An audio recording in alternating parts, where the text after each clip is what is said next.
在下河路与古城路之间的滨江区块新建成了一个下河湖公园。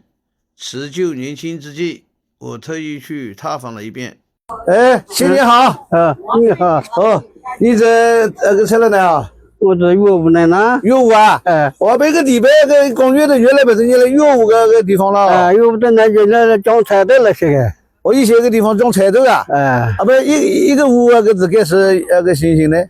因为房屋这些有的那个有的电大这些，房壳电大这些是有这个屋个。哦，以前没有那个有是吧？那个有啊。哦，那个屋个以前个数字那是啥子哦？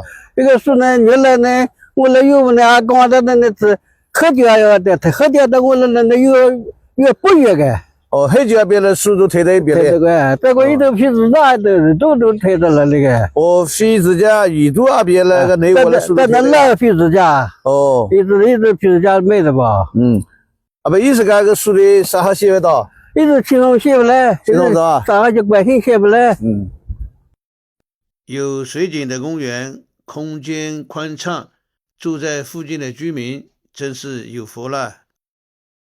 我给大家看下河湖水流聚集的地图。